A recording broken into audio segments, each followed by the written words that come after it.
There's a long one. Nothing but net. Oh, my goodness. Didn't see that coming. I'm diddly dee. Yeah. Hello, everyone. Welcome to another episode of All Nat, brought to you by OTS. I am your host, Natalie, but most people call me Nat. And today I'm going to be speaking with a person who I really enjoy, really insightful, really intelligent. He is a writer. He usually is writing and covering the San Antonio Spurs. You can find some of his work with Project Spurs, but I will let Mr. Evan Townsend tell you more about himself and where you can find him. And you guys should definitely check him out. I was in a spaces with Evan one time, and it was after the last game where the Warriors played the Spurs. And if y'all remember that game, they were like mollywhopping us. And then we got back in the game. Evan seems to think the refs helped us, but we got back in the game and,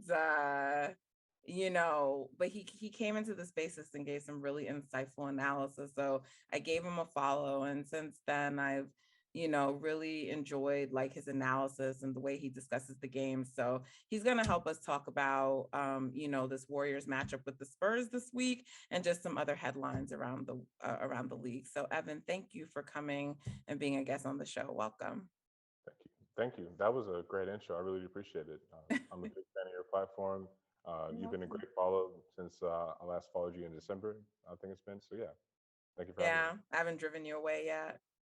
No, not at all. Not at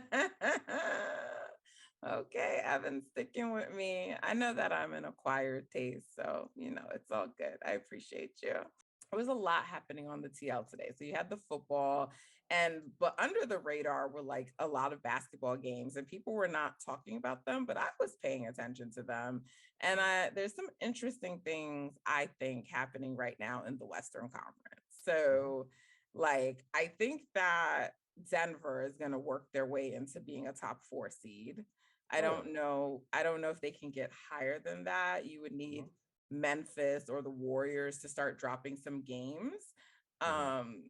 They could catch Memphis. It's a more sizable lead that the Suns and the Warriors have on them. But Utah, like, it looks like their season is a wrap. I mean, you can't say that just quite yet. When I say a wrap, I don't mean like that they won't make the postseason. I never considered Utah a contender, but I'm not a believer in Utah. I don't know why people are, but I just don't. They have inner turmoil between like Rudy and his teammates. Right now he's out, and they don't seem to be able to win a game without him. You have Joe Ingles that just got hurt tonight. We don't know what the injury is going to be, and I hope that it's not serious because I never like guys to get injuries, but it looked to be a pretty devastating injury. It was a non-contact injury. So they're saying it's his knee. I don't know what they're fearing it is. I got to still read the Woj story, but it looks like it's something pretty serious. So I don't know when Rudy's coming back, but he's out. He got re-injured in the game where the Jazz played us.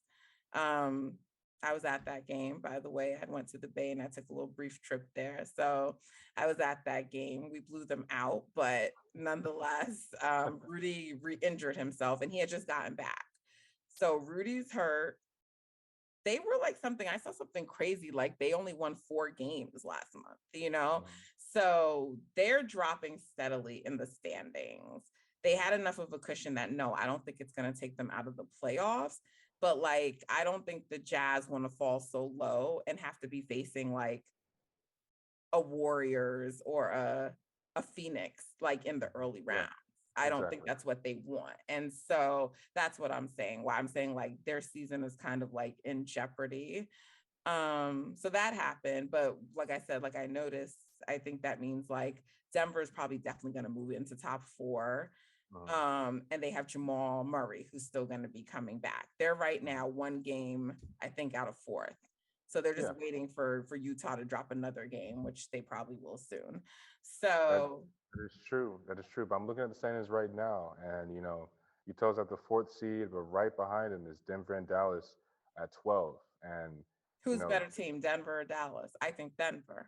oh yeah, Denver for sure. They still got to figure out if they're gonna keep Porzingis. Cause I still think that if they were to move on for him and get a good return back, that would help the team out so much more better than having an inconsistent number two next to Luca. You need some more, a better supporting cast, kind of like how Atlanta did last year with Trey Young. Luca also hasn't been consistent. I mean, he's been better lately, but he Yeah, wasn't great to start the season. uh, The Mavs are playing better now, though, yeah, and their yeah. defense has been really good. Mhm. But I don't know. I feel like even though Denver is still missing guys, I trust them, I think, a little bit more than Dallas. So Yeah. if I was a betting person, which I'm not, but I want to start learning because you can now bet in New York and I'm seeing everyone make money. So I need to start making money. But if I was a betting person, I would say that Denver is going to hop into that fourth spot, which I think, Yeah. let's talk about that a little bit more. But I think that's also going to make the MVP race interesting. So there were Yeah. some things happening tonight in the West that happened. Your Spurs, or I shouldn't say your Spurs, but the Spurs that you cover No, freaking yeah, no. Call them my Spurs, your please. Spurs. Call them my Okay. Spurs. Yeah. Your Spurs blew the fucking game to the Suns, which annoyed the shit out of me. All right, hey, we can cuss on here for sure. Of Hey, course you could. I'm a all right, boy, I'm a cursing Christian. Yeah, they blew the damn lead. And you know what? Honestly, at this point, I'm not even sure yet. Like, I wanted the one seed because I want the one seed, but I don't even know right now yet if it's best for them to have the one seed, like in terms of like what will happen in the playoffs, right?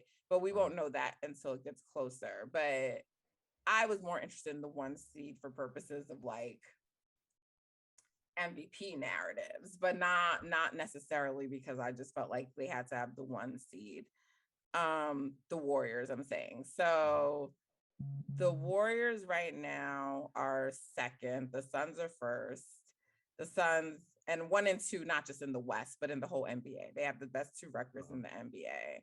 And the Suns right now, again, appear to be rolling. They're not losing many games. I have no idea when they're going to lose their next game. Every time they're rolling, the only person who beats them is us, the Warriors. I'm about to say it's the Warriors. Yeah. Yes, and they're not playing us again until like March. So I don't know how many damn games they're going to win until then, but they're not really losing, dropping games, right? So you have the Suns who were squarely in first, the Warriors are second, Denver's moving up, Memphis right now is solidly in third, and they're looking good.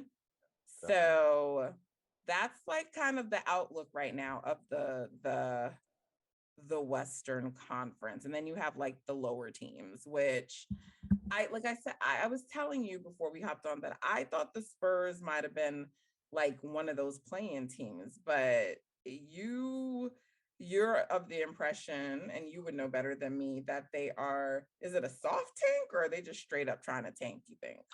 Oh no. Well, the greatest coach of all time, Greg Popovich, he doesn't know the word tank.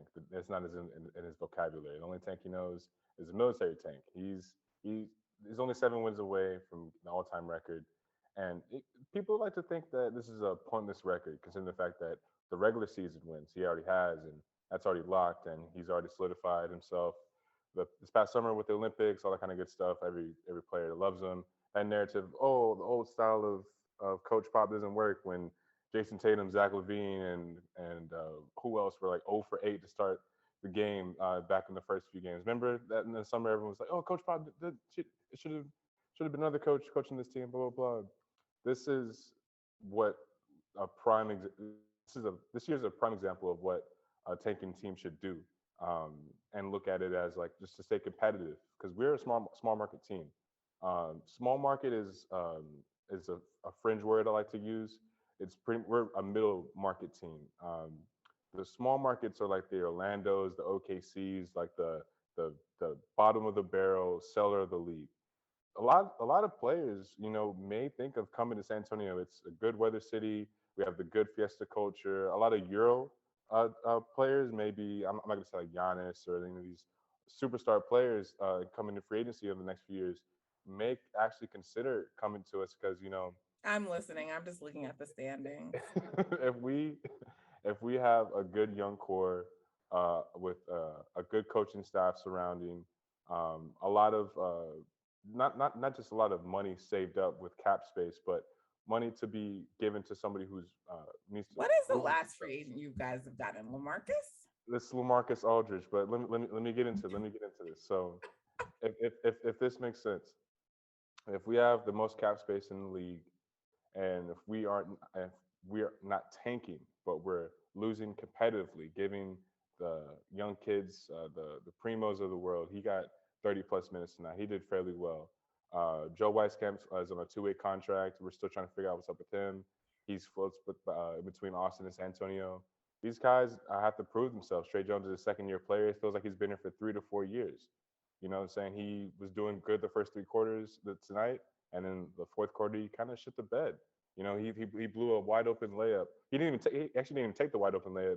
He passed it out because he was I'm gonna say he was intimidated, but he doesn't have the experience to know like the trailing centers behind you, the foul situations, and you know you could just tell mature the mature level needs to increase, and we just need to be better coached. So if a leader can come in like I don't want to say a leader, but if someone like a Bradley Beal next season come in, think about this. Bradley Beal is sat and earned his money.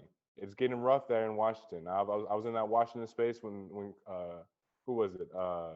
What's his I name? have no doubt Beal is leaving, but I feel like the Celtics are almost the guaranteed destination Oh, for him. see, no. Let me run this by. We can get a little cultured in this Of podcast, right? course. I don't think that there's anyone that's worth $30 million that is someone that is trying to prove themselves, like Bradley Beal is gonna step foot in Boston, and the only reason why His is boy is because, Jason Tatum, though. That goes but a long way.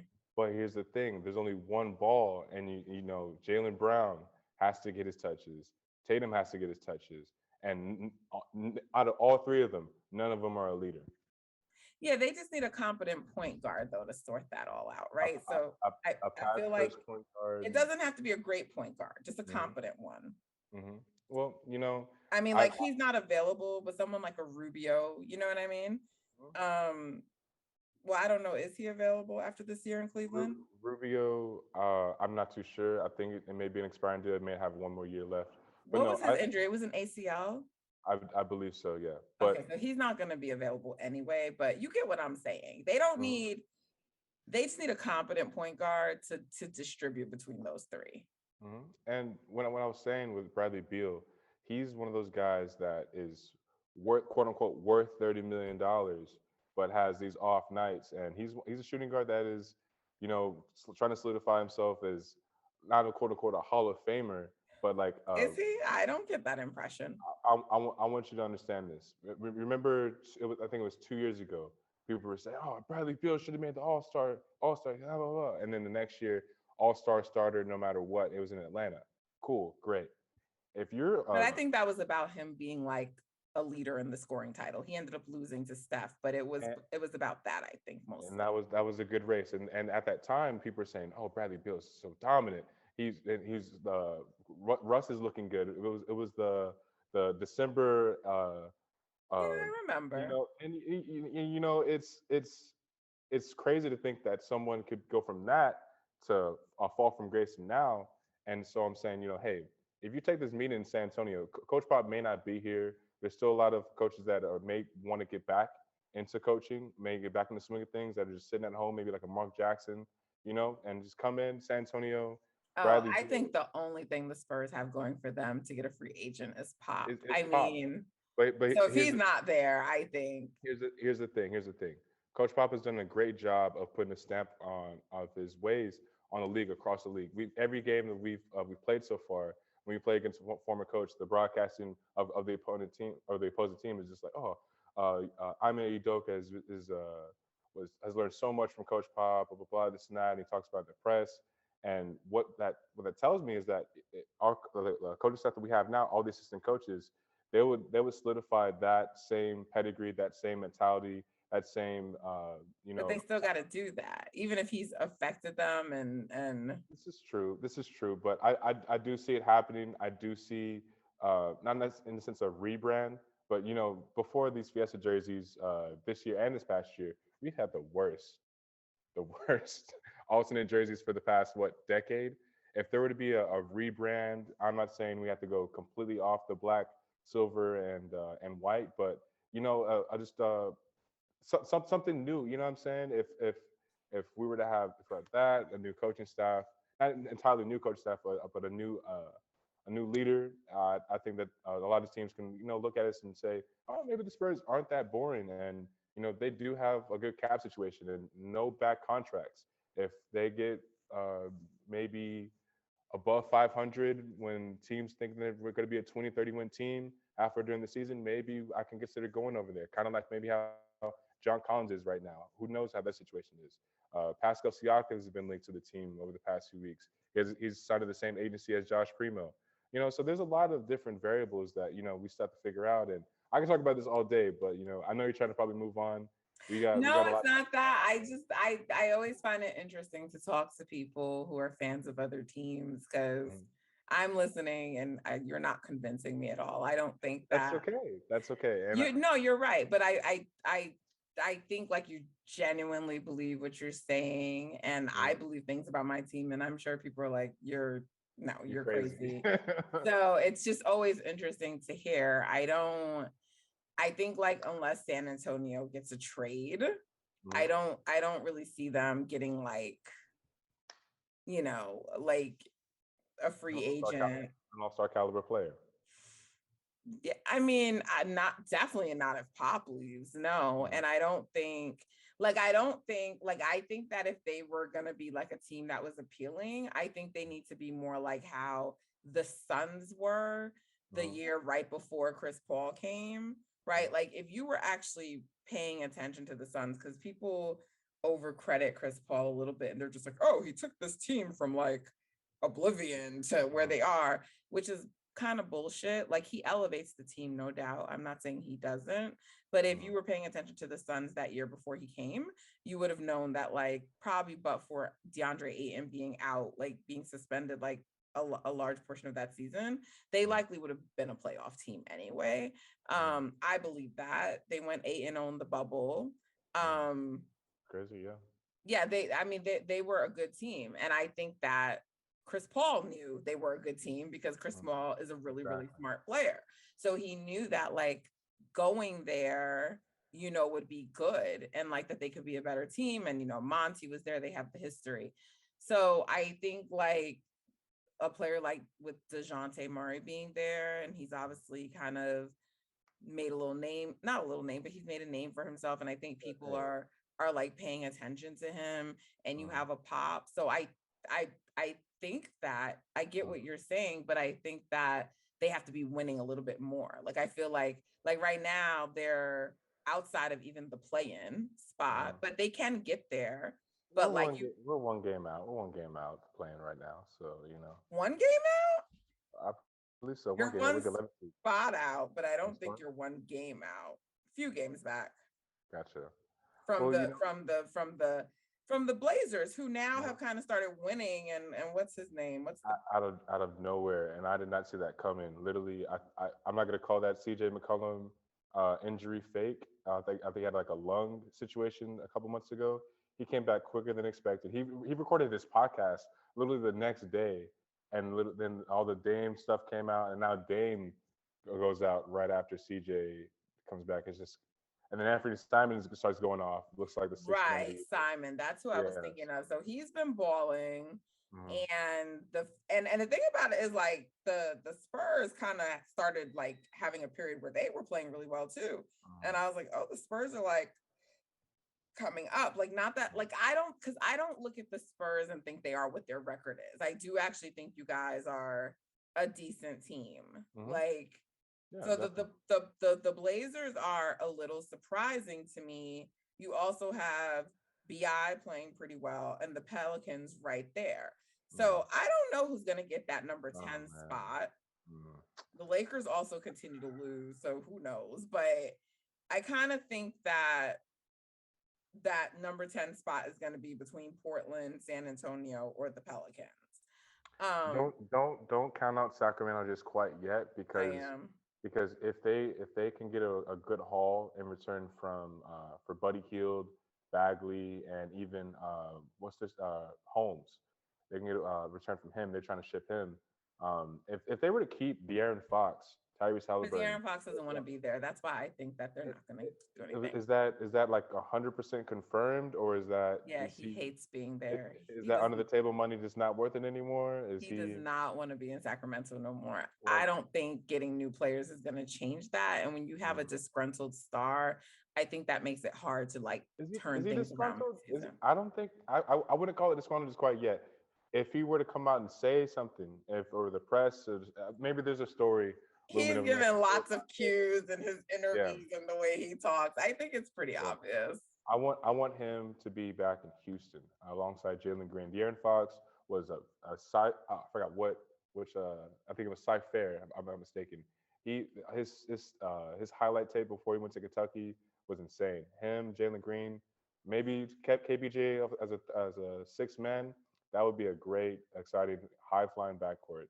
And I would definitely be nervous about that. But every time we play them. Just to wrap up like the conversation around the Western Conference, because I want to talk about this Spurs and Warriors matchup.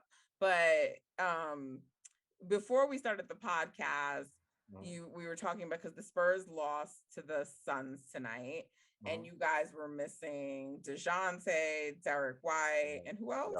Jakob Poeltl. Okay, so you were missing some key guys, and the game was still close, and the Suns kind of like closed it out in the clutch, which they've been a very good like clutch fourth quarter team, right?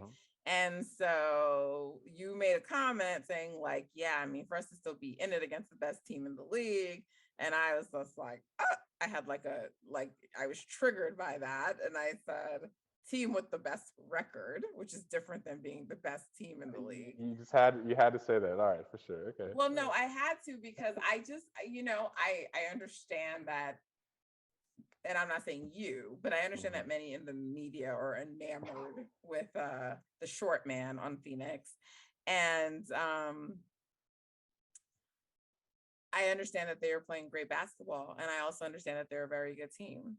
You know what else I understand? That they don't even have a top 10 player on their team. And I wanted to know, like, when we start, you think Booker's a top 10 player? No. Do you But think Chris Paul is a top 10 player? no. Hey, Okay.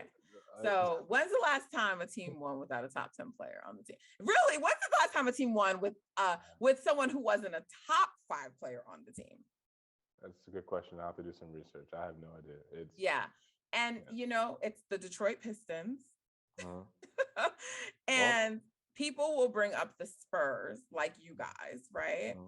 And I'm like, yeah, but Tim Duncan was still on the team. Like, I don't care if he wasn't like top 5 in the league at the time. He's an all-time great. He's a top 10 player of all time. Like, he's a generational fucking talent who has won mad chips. Like, that's not the same as the Suns, who have Chris Paul, who just made his first championship last year, and Devin Booker, both who are not top 10 players.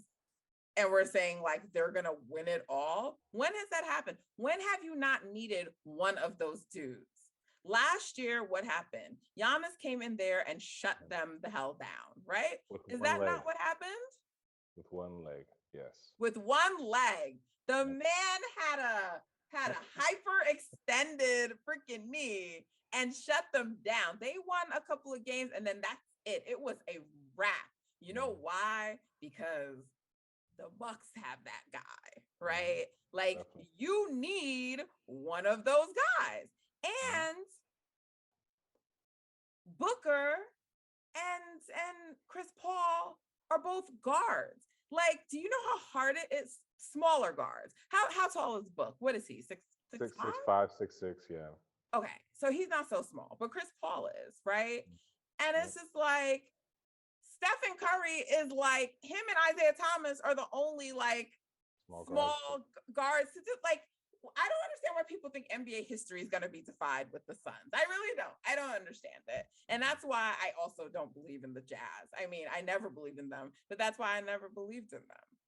It's solely because it's not just the chemistry, but when you're 10 and possibly 11 deep, and you have guys at the end of the bench that are willing to sit or to be thrown in there just for a defensive set real quick to match up against a star player.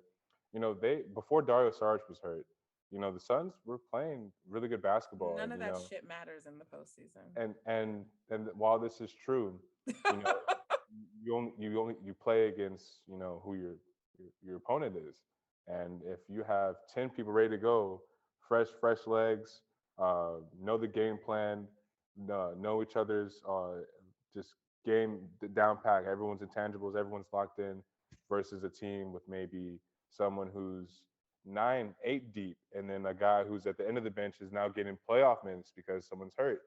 That is a fat difference. And I I hate to go too far back, but in the bubble, this is why the Celtics lost to the Heat.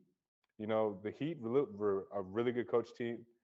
I think Eric Spo may, if Cleveland doesn't tail off, because it's JB's to lose right now, Coach of the Year. Coach of the Year is definitely going to go to Coach Spo, because Who's the best coach in the league? he's I take behind Pop Coach out of it. behind I Coach Pop. understand Pop, but Pop is Yeah. like Yep. different. Gotcha. Godfather level, and he's just, Yeah. next generation. Coach Spo has had so many injuries. Jimmy Butler may not be an all-star this year, even though he's not having like an MVP number like season, but in terms of impact and his importance, yes, they haven't won or they haven't lost as many games as like as a glue piece as maybe like as you guys have lost with Draymond being out. The plus minuses with a glue guy is really important for certain teams, and we The haven't even Warriors are seen. 9-5 without Draymond. Like, I need to like kind of dispel some of this Draymond shit, I'm, okay? I'm With all talking. due respect to Dre, Yeah, like yeah, Dre I got is you. great and we need him to win. Steph is the guy. He is the one. If Steph is not there, they're not winning. If Steph is there, they win games. Clay has Here's- been out for most of the season. They won games. Dre is out now. They are winning games. Okay. And their defense still holds up, even if Draymond Green isn't there. It's not as good. It's not next level. It's not historic, but it's also a defense that holds Denver to 29 points and a half. Okay. Andrew Wiggins is still a top defensive player. Okay. Like the team is good. There are several people who can defend on the team. I need this fucking Draymond Green narrative to die because it is the reason why people are acting like Steph is not the MVP still. Okay. They are. Still, They're 9-5 without him. These bullshit stats that ESPN and others keep posting are games where Steph and Draymond miss games, but they're telling you, oh, this is their record they have a winning record without Dre. And let me be clear that they absolutely need Draymond Green to win it all. They cannot. He is important. He's indispensable and he matters to the team. I am not suggesting he is not, but he's not the glue that keeps the Warriors together. Stephen Curry is the glue. Got you. everything that happens with this team is Steph. Okay. And this thing that everybody wants to do with Draymond is getting on my fucking nerves. It needs to stop. Okay. It just needs to stop. He's super important. He's the second most important player on this team. And losing him did hurt because like anything, when when a guy like that is out, the team has to get used to playing with him. But you know what? None of that would have been relevant if Steph wasn't in a shooting slump. And that's the point. Just like the 2016 finals, it wouldn't fucking matter if Draymond got suspended if Steph Curry wasn't playing on one knee, but he was hurt. He was compromised. If Steph is not compromised, they can win a game without Draymond. That's my point, right? So if your best player is in the worst shooting slump of his career, or is playing on one knee because he had an MCL sprain, then yes, Draymond is going to become like extra critical. But he is absolutely important to what the Warriors do. Absolutely. He is our second most important player.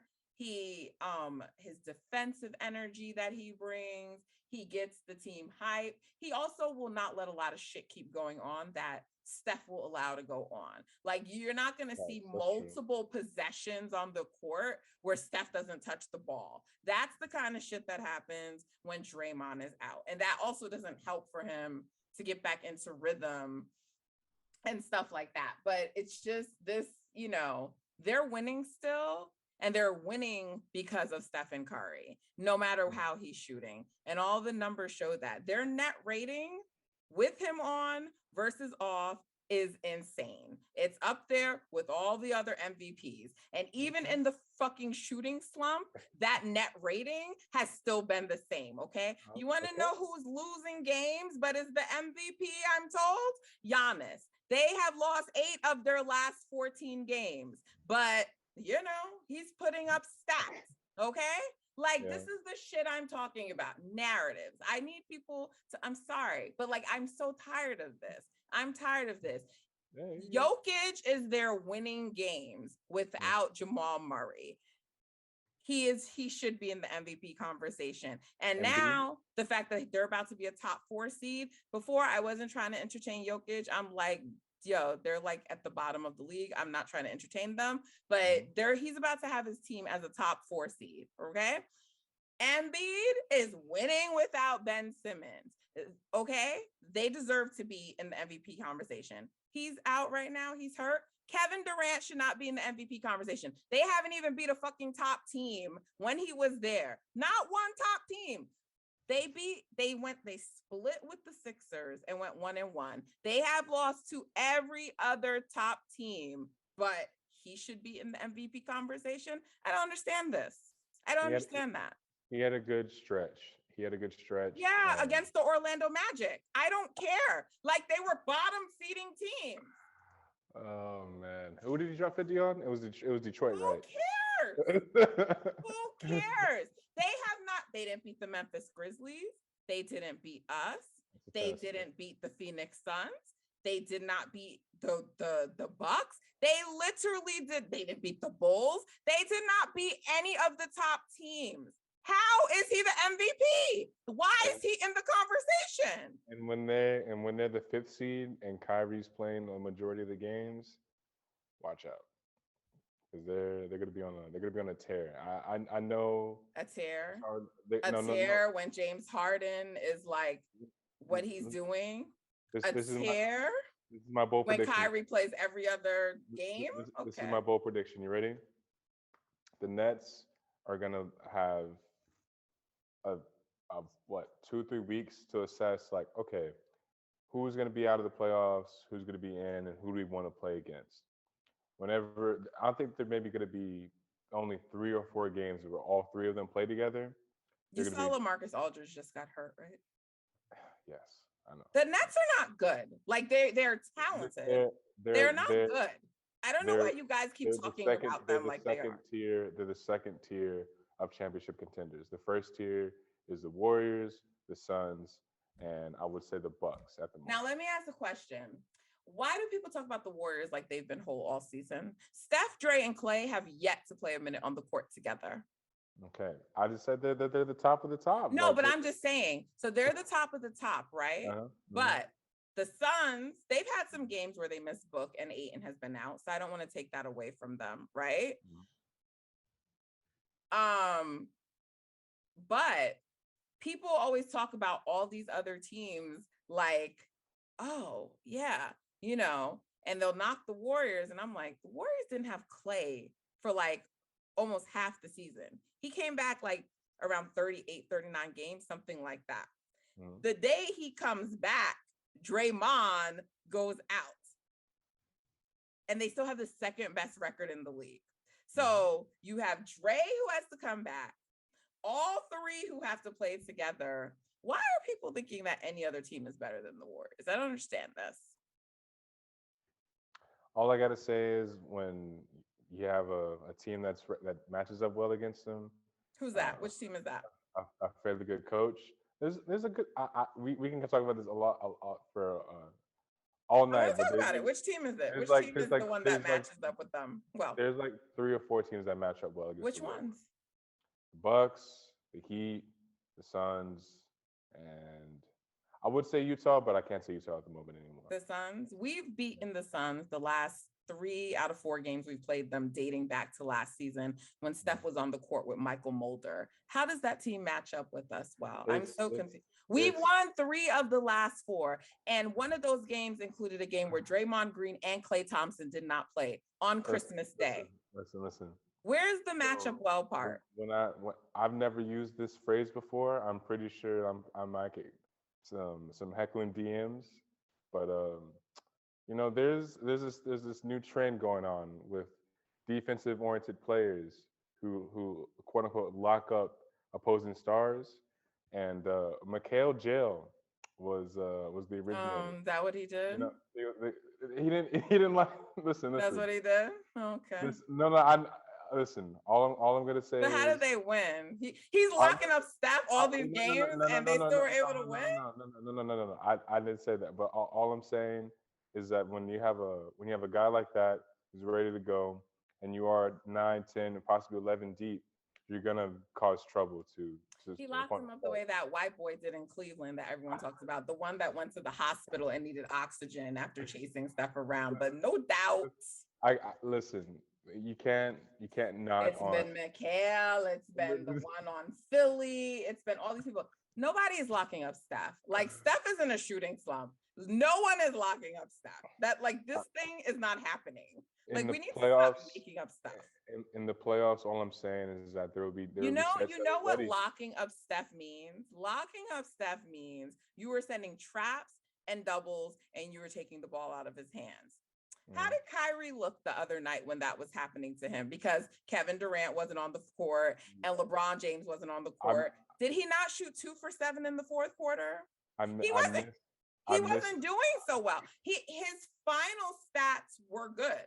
His overall stats for the game were good. But when he received the same, I always love when people say, oh yeah, that, the reason why teams focus on Steph is because you can bother him. So if you send 2 guys at Kevin Durant, that doesn't bother him, because I remember watching Kevin Durant in OKC. I remember that used to bother him a lot. I do too. Like, I don't know why people sit on this app and lie and tell stories. If why don't they guard him straight up like they let Dame do, like they do with Dame? Because that's cooked food. Because you're getting a high ball screen. You're getting a high ball screen, and then you're getting Curry shimmied on. Literally, the next time you turn around, you don't want that. So you gotta listen. Someone said to me, someone tweeted about the game, and they were like, "Oh, Kyrie outplays Steph like too many times, right?" And then, of course, people went at this individual. And then he used like a graph to make his point. And then the graph didn't really make his point, because outside of points, and it was about them in head-to-head matchups, right? So in points, I think Kyrie averaged 1 more point to him in their head-to-head matchups. But in like every other stat category, Steph led, including wins, right? That's what matters the most, yeah. Exactly. And so he says, well, if Steph was really a different level, why are their stats so close? And I'm like, I'm thinking to myself, well, like, do you think that like Karl Malone and Michael Jordan never played games where their stats were close, but we still know that Michael Jordan is the much better player, right? So Kyrie, when he's playing Steph, has never been the number 1 option. When he was on the Celtics, I remember those battles, and I remember Steph outdueling him, right? Yeah. I in Cleveland, he was number 2, and Bron was number 1, right? So when you get to dance and play 1-on-1 and go, Kyrie isn't getting schemed like the way Steph is, but yet their stats are almost identical, and Steph was always more efficient. I don't understand how people like analyze things and assess things. And Kyrie's incredible. But then it's just like, if for some reason, Steph is the one everyone wants to target. John Morant wins a game. Steph had Michael Mulder as the key rotation player next to him, and he's getting killed. Okay. You know, like, now John Morant's better and he's more clutch than Stephen Curry. Kyrie's better than Stephen Curry. Everyone's better than Stephen Curry. Everybody who hasn't won anything like him, don't have the accolades like him, they're all better than him.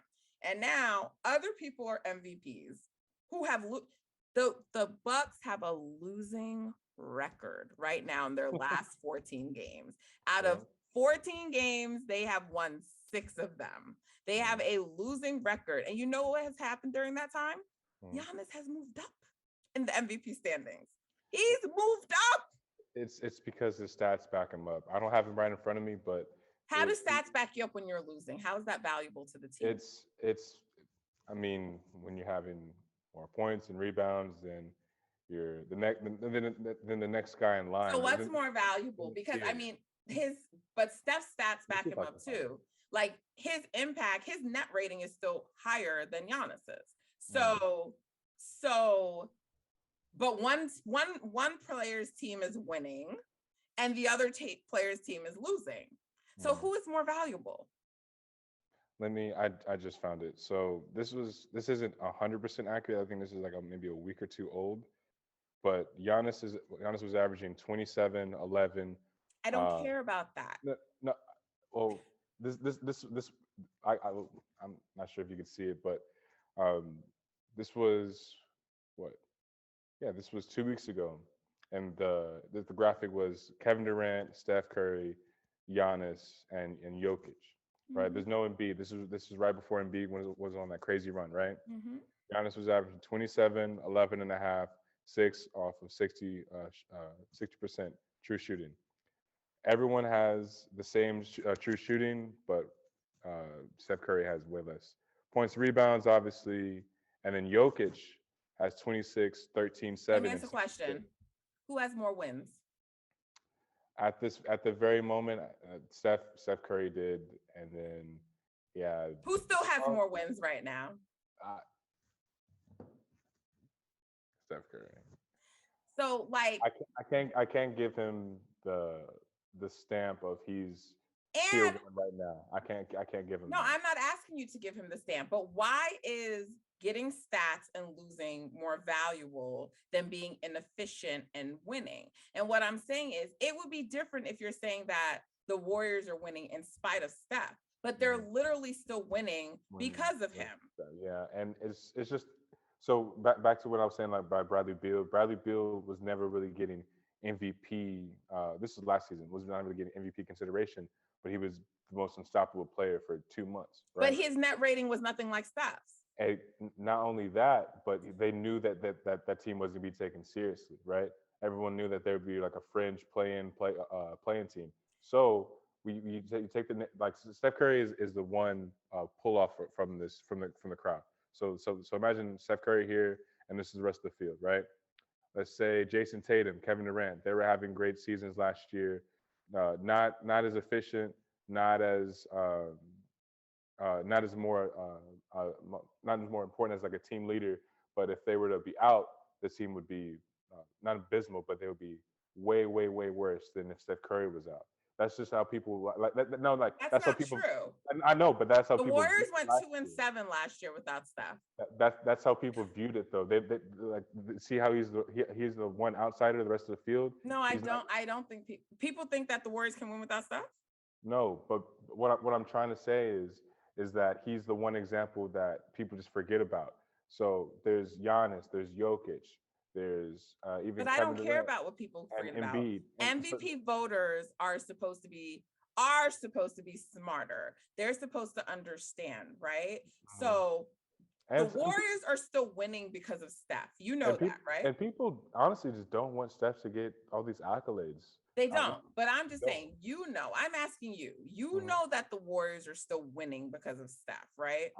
I do. Despite his inefficient shooting. So tell me why Giannis is more deserving when his team has a losing record than Steph. He's not. The reason is because he's a level ahead. Like I just point out the stats. He is the only person that was The level ahead of what? of the field for stats in terms of the top 4, top 5. Because like when I say I'm sure tiers, LeBron has better stats too. We're gonna consider him MVP. but the Lakers are 3 games below 500, and they may not if they don't The sell all Bucks their right assets, now are they're 2 going to be games out of being a play-in team. yeah. So I'll end it with this, and we can move on. If you have like if you have like that top 5, top 10 player, like you said, and they have a bad stretch, that bad stretch decreases their MVP value and worth unless they have a great stretch following with that. And especially It should decrease their MVP value mhm. if it shouldn't just be like you shot badly, so therefore you're not MVP. What makes you valuable to a team? I mean, No. But I'm saying what makes you valuable to a team are 2 things, right? It's Mhm. that you are still helping your team to win, right? Mhm. And you're probably making teammates better. That's my point, right? Stephen Curry is doing both of those things. Andrew Wiggins is an all-star starter. Mhm. He is an all-star starter. That should be the lead slogan for why Stephen Curry Oh man. is no, but I'm just saying. So you're just like, you have a bad stretch, you have a bad stretch, but yet your team is literally still winning. Your net rating is showing that without you, they would be losing, clearly, right? Mhm. And then the guys who you're saying have the stats, their teams are losing, but you're telling me that that's more valuable because their stats are better. That sounds ass backwards to me. That's not a logical argument. Their stats are better, and then the argument is that the other person would be more impactful if they weren't there compared to Steph Curry. How can they be more impactful than winning? What's It's more impactful than that? that's the argument where that's where people just don't like to answer. Like I'm pretty biased in my opinion, and I know that if Steph Curry were to have a good 2 or 3 weeks, he's right back in the mix No, I of things. understand that and I believe that, but I'm talking about the flaws in the system. He shouldn't have to like come now and have some insane stretch when he still has been the most valuable player. That to me, it should be like marveling, like the fact that he can be shooting like this and he is still giving his teams win. That's a better argument for him to be MVP. No, it is. Because you're making up your face, but his team has the 2nd best record in the NBA. So His net rating is only 2nd to Jokic. Gotcha.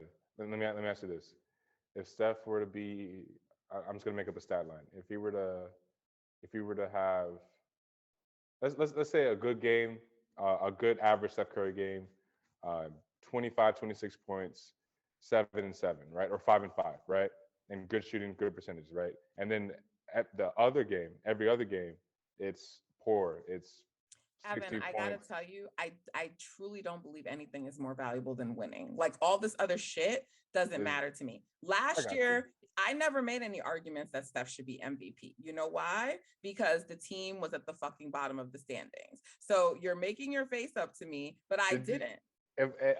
Okay, so I've only been following you for a couple months now, but if I were to find a tweet You where can go search. You won't find any tweets like that. Okay, all right, hey. So the point is that like you have to reward winning. You guys are telling me that teams that are like the 6th seed and the 7th seed, that the players on those teams are more valuable because they're putting up better stats than the dude whose team is 2nd best in the NBA, who is on a 60-game win pace when he has been missing Klay Thompson for half the year and now Draymond, and you're telling me that other guys are more valuable. There's no logical way to argue that and make it be true. The only person to me who truly has a case is when I say truly has a case, to me, that's a logical case. I'm not saying that will happen, but the only person to me that truly has a logical case is Jokic and now arguably Embiid. And it's because their teams are winning and they are moving up in the standings. The Bucks are not winning. Giannis should not be moving up in the standings. What's the record now? Are they in like the? Yeah, they haven't fallen off completely, but they're 2 games out of a play-in spot, and they're six. Lost 8 of their last 14. Yeah. So, man, okay. Well, you know. No, I know I'm pushing you and I'm being difficult, but like this is because to me, this is only a thing that happens with Steph, right? Because right now the Bucks are like quietly losing and no one's talking about it. The Warriors won like 2 or 3 games while they were adjusting to some shit, and it was foolishness. It was crazy narratives. It was Steph needs Draymond. No one's saying that anymore right now. 9 and 5. 9 and 5, right? But it was Steph needs Draymond, and it was, oh, this team is not, oh yeah, see, they just got off to an early start. They're not real. Now, what are people saying? Because you sound stupid, right? But the Bucks have lost 8 of their last 14, and I haven't heard peep. But what has happened? Giannis moved up in the MVP rankings. This is a bias. This is a bias against Steph, and it's a bias against smaller players. It is a bias. This would not happen to LeBron. It would not happen to Kevin Durant. And now it is not happening to Giannis. And that's really the point that I'm pushing. It is an unfair bias. You guys are asking him to do more, even though he actually is being more valuable than these other guys to his team, right? What he is doing is more valuable than those guys putting up those individual stats that look pretty, because he is empowering. Like that clutch shot that Clay hit the other night. Like, I'm gonna send you the tweet after we're done. 2 guys went with Stephen Curry. They 2 guys went with him and were like, oh yeah, fuck you, Klay Thompson. And you know what Clay did? He splashed it. But you know what was the narrative out of that game? Oh yeah, Clay is clutch. You can count on him, but you can't count on Steph. Should Steph have taken the shot over those 2 guys, or should he have passed it to Clay like he did and let Clay splash it? Now, is that not value? No, I got you. Very good. Solid points. No, I know that like it sounds like I'm passionate and crazy, but like for a long time I was like, no, Jokic is not the MVP. I don't want to hear shit about that. You won't hear me say that anymore, because right now there's several games above 500, the Denver Nuggets, and they keep winning and they are moving up. That's MVP behavior to me. And I would not be upset if Jokic won. Just like last year, I said Jokic is the MVP. I don't know why we're talking about anyone else. I thought he should have been unanimous. I didn't think he would ever be unanimous, because I don't think anyone wants to pick another unanimous MVP. But Warriors fans did not like it. They were like, Steph should be. I said, no, he's not the MVP. They're the 8th seed. He's not the MVP. Like, I love him, and he was playing at an MVP level, but wins have to matter. Wins have to matter. And a lot of these MVPs recently, let's start with Russ. Russ won. That was the worst MVP ever awarded. Kawhi should have won that year. What seed was he? He was a 6th seed, right? I believe. That was a purely narrative based MVP. And it was because he won. Because he averaged a triple double. When Steph won back to back. Not only that, that was a big reason, but a lot of it was about penalizing the Warriors for Kevin Durant joining them. And then when Steph Curry won back to back MVPs, that was the transition of, wow, this kid's changing the game. The numbers match up. We've never seen shooting like this before, and it's the efficiency. Right? Went to the finals both years. He won the MVP. And how many other MVPs have done that since then? Yeah, I don't know. I can't name too many. No, because it hasn't happened. Because it hasn't happened yet. So he's done it, and Bron has done it, because you know what? They were really the MVPs. I think that matters. I think that's a real thing. Like, I get it that it's a regular season award, but like, you gotta reward the people who are winning, because there is a reason why they are winning. You know, this let's just reward stats now era. It's a bad place that we're going. That's all I'm gonna say. No, I feel you. It's even with Giannis, like those are MVPs that the stats backed up, and then they were the top seed he solidified himself as one of the best, and he grew from his I first MVP. think Giannis deserves his MVP. Yeah, I'm yeah, not disputing that. and in his first MVP, he really had like a I forgot what the point differential was, but it's kind of like a season where like like we knew it's kind of like the season like John Morant's having now. Like we knew he's gonna take a step, but we didn't know he's gonna take this big of a step. You know what I'm saying? Here's the So thing though about the MVPs that Giannis won, right? mhm, Because people try to turn his MVPs into like, oh, he's the best player. And while he was having the best season, I never thought he was the best player. And I felt like that bore out in the postseason because he got a little exposed, right? yeah, And so that's my only point. Sometimes the MVP is the best player mhm, and they're having the best season. And sometimes it's just the person having the best season. Jokic right now I think Jokic is a tier 1 guy. I put him in the category with those guys, even though he is yet to win a championship. I put him in those categories. I don't think Denver is going to win it all, even with Jamal Murray coming back. But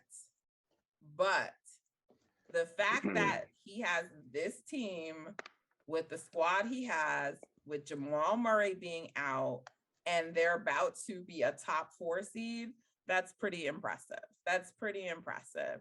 And definitely. he's playing defense too. And That now Embiid has been on this stretch. Where are they in the East? he Embiid is one of the MVP. He knows Well, that it he knows that where are they in the East? I'm asking. I think that they're in the top 3 if I'm mistaken. So They are they are a top 3 seed, and mhm, Denver is about to be a top 4 seed. They're 5 right now, but they're 1 game behind Utah, who's going to continue to drop more games. mhm. So Philly is a top 3. And I actually think Philly is probably going to get in that top 2 because Chicago has some stuff going on. They got a lot of injuries. Yeah, I do see them still making being the top 4 or 5 seed. I No, Chicago. I don't see them falling out. I'm just saying I think that's the 76ers are going to make it to be a top 2 seed is what Mhm. I'm saying. And honestly, they might even Get to 1. yeah, might even get to 1 because even though Miami has a pretty easy schedule the rest of the season, um, they still have to figure out how they're going to accumulate Victor Oladipo in the lineup. They may even make some trades. I was in a Heat room trying to push the uh, Thaddeus Young, Lonnie Walker back to Miami for Duncan Robinson, who was on a terrible, terrible, terrible streak for Duncan Robinson and Omer Yurk. Yeah, I don't know how to pronounce his last name. Yurk Stephen. You know what I'm talking about though, right? He's done. No, he's stretched big. He's done really well from Georgetown. Oh, yeah, I think he's yeah. Turkish. Yeah, if I'm not mistaken. Yeah, but that's not happening anymore. You don't mess up that chemistry at this point. Tyler Hero was having 6 minutes after a year. He still might win that award, but there's a couple other guys coming for him at that point. So you know, Yeah, if Embiid, so I think the biggest thing for the Sixers is going to be Embiid staying healthy for the rest of the season, which is always mm, a risk with him. yeah, and So, they may trade Tobias too. That's a bias for John Collins swap and right. a whole new even if you don't get a return for Ben Simmons, that may just be what they need to take the next step. So if the Sixers get to the 1 seed in the East, Mhm, Denver is a top 4 seed. mhm, Yeah, it's just going to be a very close MVP race, but I have to still tell you that I don't think the top 3 should be Jokic, Embiid, and Giannis. I Giannis, think yeah. it should be Jokic, Embiid, and Steph. That's my opinion. And I don't care. If you say that they should win because their stats are better and their teams are winning, okay. But I don't see how Giannis, who they are now 5th and 2 games out of a play-in spot, why he should be the MVP. That's just not something you're going to sell me on right now. Yeah. And I think if the Warriors, even if they don't get back to the top best record in the NBA, but if they get back to the 2nd best record in the NBA and they win 60 games, this team wins 60 games. Okay. No one had the Warriors being a 60-win team. Yeah, granted. True, but Yeah, let me 60 wins is not a big deal, right? It's let just me chump no no change. no no let me run this by you. So I was I believe it was Green Room. I think the guy's name is Drew. He was saying like people thought this was crazy, but Warriors fans, they really know. I can't say Warriors fans in general know what they're talking about, but a lot of Warriors fans make bold statements that they can really back up, and these are two of them. Homie said that Andrew Wiggins is gonna have an All-Star year with before Clay comes back. Steph and Dre are gonna have a system going where they're 9-10 deep, and then Andrew Wiggins is gonna have a lot of pressure just decreased off his shoulders, and he's gonna thrive. That was correct.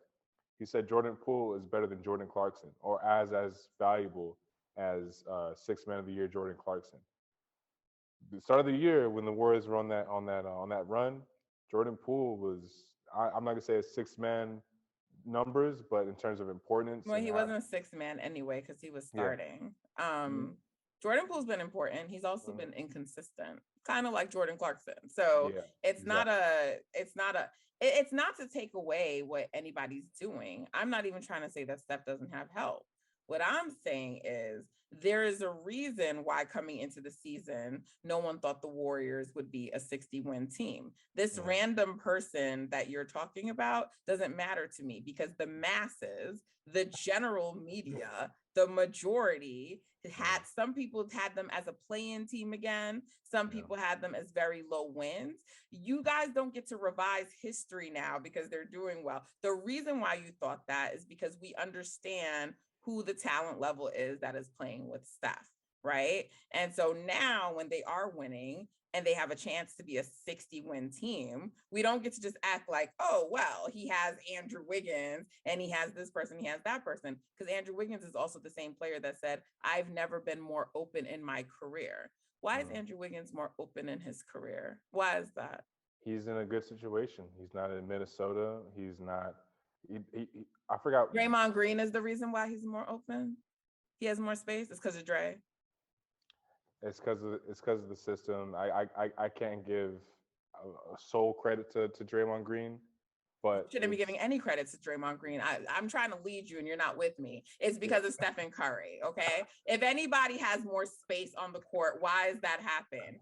It's because of Steph Curry. Okay, Okay, I got you. right? I got you. I got you. I got you. I got It's you. not, I'm just saying, like the man is telling you he's never been more open in his career. That's because Steph has, at a minimum, always two defenders with him. Always. Always. Even when Kevin Durant was on the team. Always. They felt more comfortable letting KD get to the rim or have a mid-range than letting Stephen Curry be open. That's true. There is no one more fucking valuable. I don't care what you people tell me, but that's okay. That's okay. Gotcha. So you know what? Let's talk about the Spurs real quick Okay. because all-star reserves have to be announced, but like with the Spurs kind of taking a step back with they were winning and then now they kind of went back to not winning. So I don't know. Do you think there's a chance DeJounte Murray could be an all-star reserve? Because there were people calling for him to be one. And it's tough with guards, right? So we expect that Devin Booker and Chris Paul will both be reserves, right? So that takes the two guard spots, right? And then there's like two wild cards. So we expect still that Donovan Mitchell will get one of those, right? Okay. So now you're talking about, let's look at the teams. You're talking about the Suns. I think Warriors do get Dre as an all-star, but he's not a guard spot. So he's not a factor for DeJounte. So you have then third is the Grizzlies. John Morant already made it. Fourth is the Jazz. We think that'll be Donovan. Fifth is Luka's gonna get one, right? So it'll be Luka and Donovan, right? And so they're probably going to be the two wild cards, you think? I don't know who's going to be the wild cards, but probably the four guards that will make the team will be Luka, Donovan, and the two Spurs guards, right? Not Spurs. Suns. Suns. I wish. Stars. I wish. No, yeah. So no chance for DeJounte. I just want to see, but do you think he should be an all-star? Because I heard people making this argument. Most definitely. Now, considering the fact that should be, and you know how they. And let's put Ant Edwards in there, not as making it, but he's another name in there who people think should make it. Exactly. He's having a great season, and you know they want the more young, exciting, familiar faces in the All-Star game. And you know I want to bring up a comparison. This was a Spurs fan actually made this graphic. This is 100% accurate to the day, considering the fact that DeJounte didn't play last night. This night, last night, because it's late now, but it's still LaMelo Ball. LaMelo Ball, I don't know if you saw, but it was on NBA TV and actually got leaked that he made the All-Star team. Right, I saw that.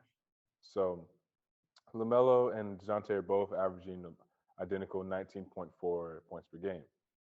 DeJounte has 9.1 assists. LaMelo has 7.6. DeJounte's averaging 8.4 rebounds. LaMelo's averaging 7.3. LaMelo's team has a winning record. Yes, and he's the youngest, probably the youngest All-Star, if I'm not mistaken. I don't even care about any of that. I just think like they have a winning record. That's always gonna matter at some point. And he's a more familiar name than DeJounte. And you know, it's this he has him in steals, he has him in the turnover percentage, and everything except for 3-point. But the only reason why I brought that up. Do you think LaMelo should be making it over Van Vliet or Garland? Oh no. Van Vliet is. I wish I had his numbers in front of me, but I know I won't be able to pull it up in time. Van Vliet is having an incredible season. So if one of those guys don't make it, you would feel like they were snubbed and like they should have gotten in over Melo.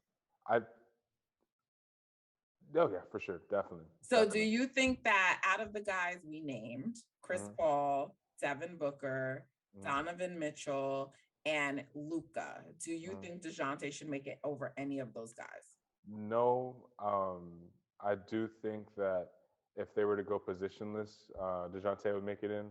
The only chance of him actually making it would be coaches' votes. But make it in over who? Who do you think? It would be even over if they were positionless. Who do you think? You're gonna hate this answer. Oh, you're gonna tell me Andrew Wiggins?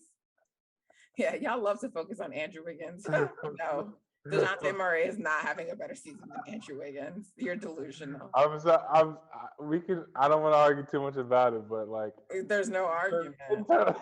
There's no argument you can make. Oh man, DeJounte Murray making an all defensive team this year? He could. I think he's second in steals, if I'm not mistaken. He could make it. You know who is making it? Draymond should win, honestly. Draymond would be a defensive player of the year if he didn't get hurt. But that's not what I said. I said who's making a defensive team. Andrew Wiggins. God. All right. Okay. Okay. No, it's okay. It's okay. I'm looking at it right now. And what's Andrew Wiggins' 3-point percentage in comparison to DeJounte Murray's? It's not just about the 3-pointer. No, it's not. But offensively, they're DeJounte Murray is a guard, and Andrew Wiggins is a forward. Right. So he's not supposed to have as much assists as DeJounte Murray. Okay. Right? Hey, you came prepared. I'll give you that. You came prepared. Y'all just like to pick on Andrew Wiggins because of his history. But like there's these arguments that everyone wants to pick that someone should be over Andrew Wiggins. Like they are just no. Should we talk about what happened and how he got in? Do we need to talk about that at all? What do you want to talk about? This fake narrative that K-pop pushed him over the edge? It's not fake. It's actually that's what happened. Steph Curry literally tweeted at the person, "Thank you." The guy has a huge amount of followers, and literally an hour later, they make the post. Those stands go crazy, and literally like the retweets went from like 10,000 to what? Well, let me ask you a question. So how come when K-pop tweeted for Draymond and Clay, how come that didn't push them over? Only Andrew? K-pop also tweeted for Steph. So how come that didn't push him over LeBron? Like, I don't understand.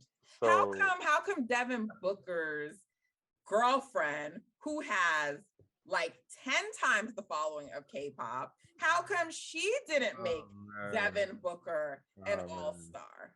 And we could say the same thing about Drake. He hasn't made one post about Fred VanVleet. I know, but here, let's. You guys are just, come on. This is like nasty the way that y'all are coming for Andrew Wiggins. Oh, In the first vote returns, Andrew Wiggins was fourth, only behind Paul George, and it was a small margin. That was before any K-pop tweet. He was always ahead of Draymond. Do you think Warriors fans were voting and picking Andrew over Dre? No, we were voting for both of our guys. So it's not because he was just a Warriors player, because if it was just up to us, then they both would have made it, right? We would have had the power to make both of them make it, right? Yeah. Okay.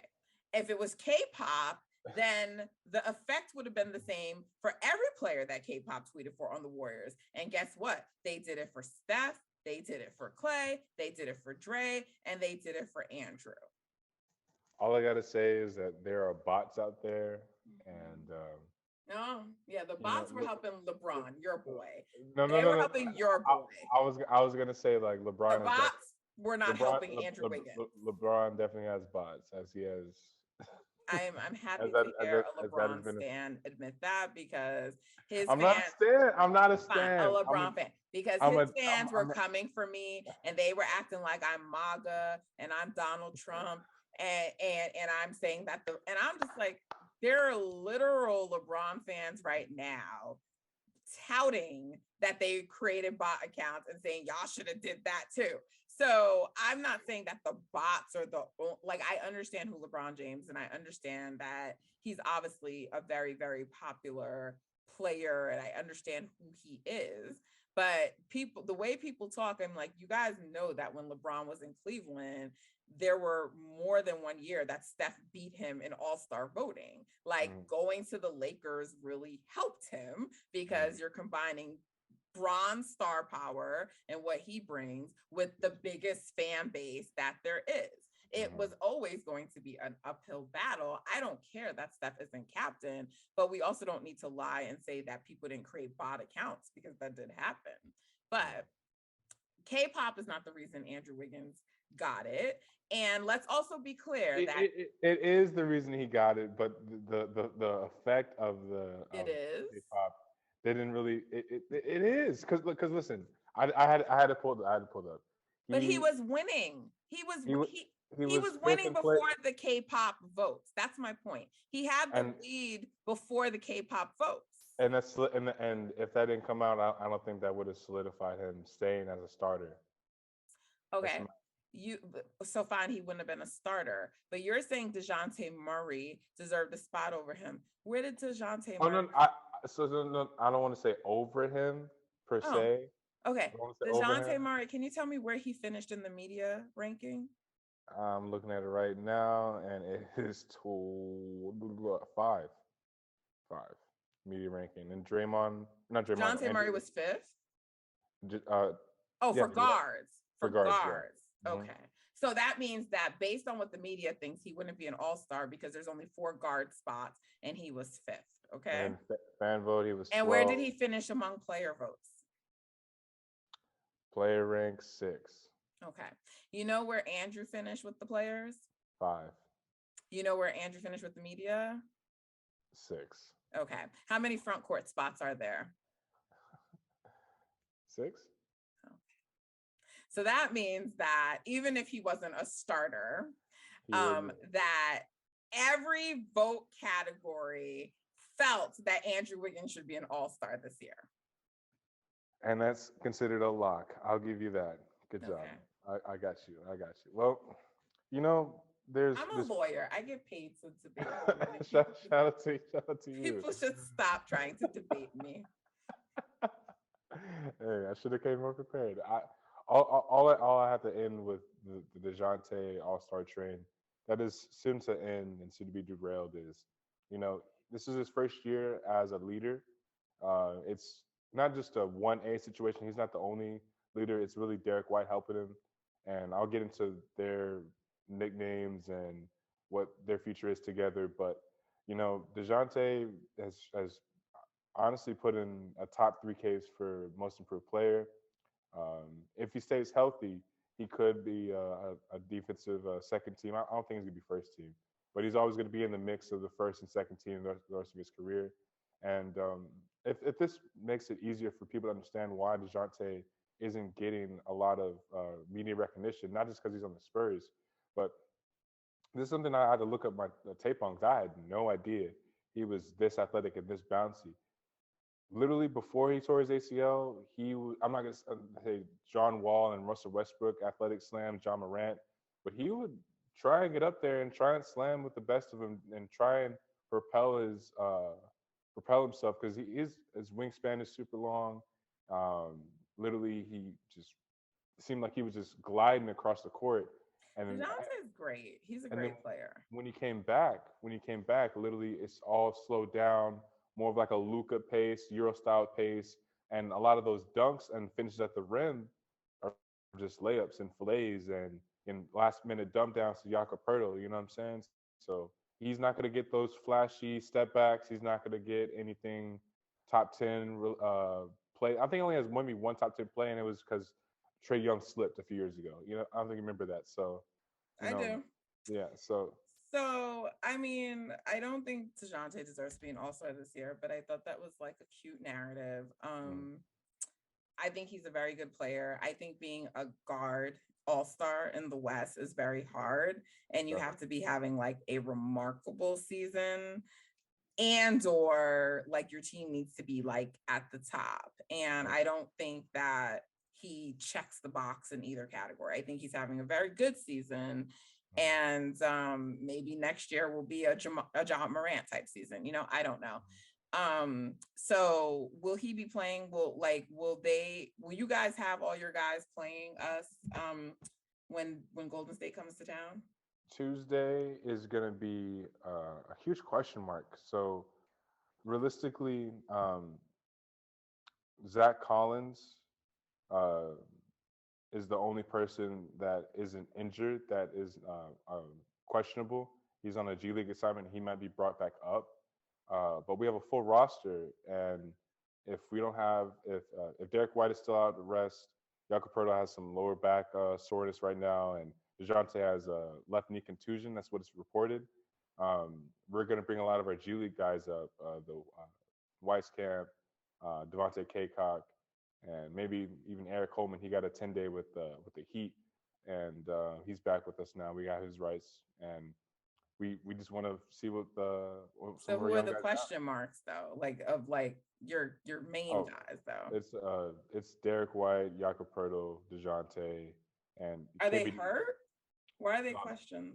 so it's just some minor like minor tweaks, minor injuries.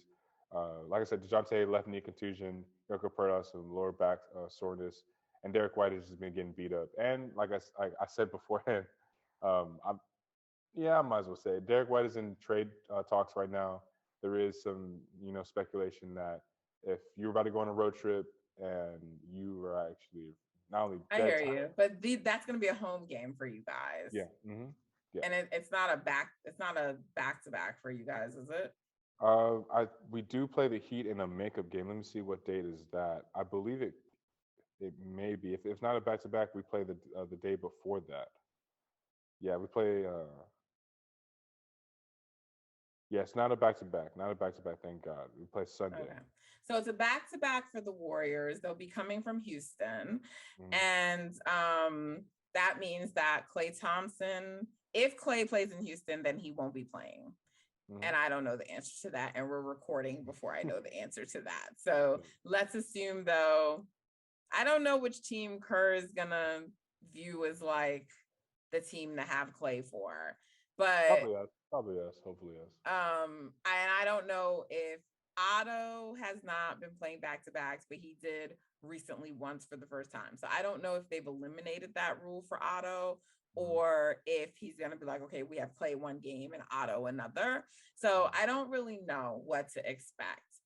Those two games should be games that the Warriors can win. They're very winnable games for them. I don't know if they will win. I would imagine that they want to like beat the Spurs this time, considering what happened last time, but that still doesn't mean that they will. So I hope they win.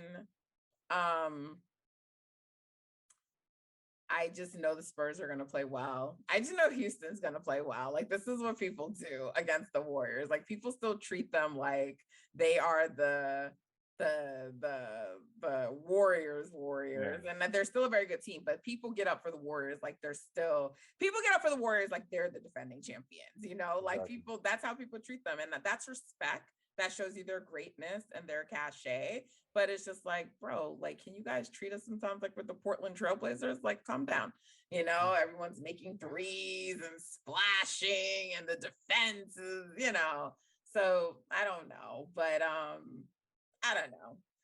I keep doubting my guys, or I keep saying it's going to be close games, and then it's not. So I'm going to just go out on a limb and say we're going to win that game. But I don't know. Well, what do you think? You know, when we played you guys earlier this year, I didn't quite realize it, but, you know, that was the best game we played. And we only played 9 people. We didn't have Devin Vassell. He was out with injury, I believe, if not a COVID protocol. Totally forgot. But we were 9 deep. Thaddeus Young actually played significant amount of minutes. That game, he's only seen the floor a few times. This year, he played, I believe, 15 minutes. I have the stats right here, actually. And you know, we introduced a small ball lineup that we've never run out before. Keldon Johnson's running 5 against Draymond. Have they used that since us? No, God, no, because Keldon Johnson is 6'6", and sometimes we play him at power forward, and he'll get dominated by like the 80s of the world, Jason Tatum's of the world, Giannis. I don't know why we do that sometimes. And if it's not him, it's KBD, Keita Bates-Diop, he had a couple good games. He's an average defender. He's the only 6'8", 6'9" guy who has a long wingspan and can defend. But if it's not him or Keldon, it's Doug McDermott, and that's barbecue chicken. But I'm looking at the stats right now. All of our plus minuses look good. Doug McDermott was 5 for 9, 13 points. Keldon Johnson 6 for 13, 15 points, a couple of threes for both of them. Yago Purtle only took six shots. They kind of shut down the pick and roll, how I was talking about in the spaces. That was a big issue. A lot of teams were facing that we just introduced that people weren't prepared for, and we were just knocking them down. Derek White 8 for 16.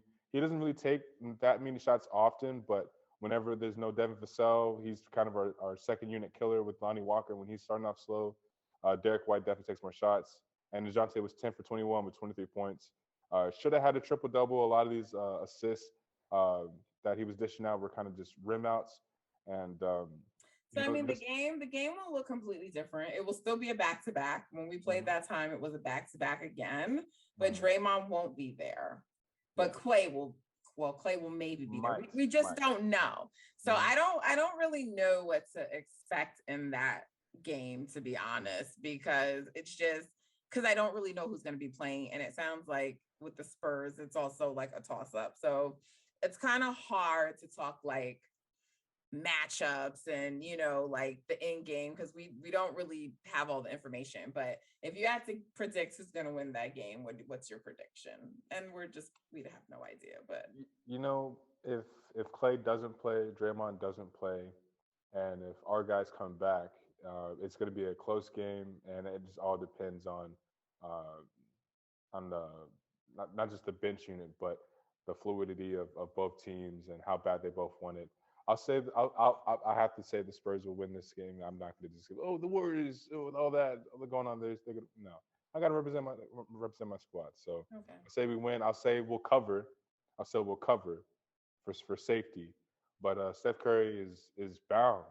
When I say bound, like he's hungry to have a good comeback game. And you know, this game isn't nationally televised. Not a lot of people are going to even be paying attention and actually, you know, tap into it because, you know, star level is not there, and this is just one of those walkover games. So you just watch the highlights. But if he were to get going and, you know, drop 30, 35 points, maybe you can kickstart those MVP conversations again. You know, maybe. All right, Evan, we've been going for a long time, so let me wrap this up. But it was still good. you know, I really appreciate you coming on and talking with me. And I like the way that you go hard for your Spurs. You know, that's good. That's how I think fans should be. You know, I mean, yeah, that's how I think fans should be. So just full stop. Let me end it there. I just feel like there's this notion of how you're supposed to be a proper fan and how you're supposed to do that and have to do that. I'm kind of like, fuck all that. Like, you know, I'm riding for my team. So, you know, that's cool. You pick the Spurs, I pick the Dubs. Let's see what happens. But thank you. Thank you for joining me, for being on. Guys, like I said, check out Evan's writing. He's cool. He's a LeBron fan, but you see, he's not totally crazy. He's a little hating on Andrew Wiggins a little bit. Not giving Steph his due love as MVP, but that's all good. We're not gonna hold it against. I'm gonna get attacked. I'm gonna get attacked. It's okay. It's okay. You won't get attacked. You won't. My DMs are open. Last time I was in the spaces, people were saying some crazy things, and I was not just being honest. So I'm ready for it. Please. No one's gonna attack you. No. You really didn't say anything that wild. I'm teasing you, but no, seriously. Thank you for coming on, Evan. Thank you for spending so much time talking to me. I really appreciate it, and I look forward, like I said, to continuing to watch like your journey and your rise, and you know, I'm happy for you. Thank you, definitely, and likewise, I'm definitely tapping into your spaces. Like I said, I was a big fan of your platform even before you followed. I recognized you on the timeline for months, so yeah, I love what you're doing, and I wish you the best of luck. I appreciate you saying that. It's always nice to hear that, and particularly when it comes from men in this area, because you know, I'm a woman, and you know, we need men to like support us. So we got to support women in sports, definitely. I appreciate that a lot. So guys, you know what to do. Give Evan a follow. Make sure, you know, I know this was a longer episode on that, so listen to it in a couple of parts. You know, you don't have to sit down and listen to it all at once. I'm saying this kind of at the end of the show, so it may not matter if you already listened, but I hope you enjoyed it. I hope you liked our discussion. I really enjoyed the discussion with Evan, and rate the show. You can rate now on Spotify. You can do a rating on Apple. You can give a review on Apple. You can subscribe on YouTube to OTS's On the Sidelines YouTube channel. That's where my podcast resides, because that is the producer of my show. So please support. I need it. It helps me as a content creator, and support Evan. Read his work. He's dope. He's on the come up. Support content creators. We appreciate it. Until next time, take care. Awesome. You have a good one. You too.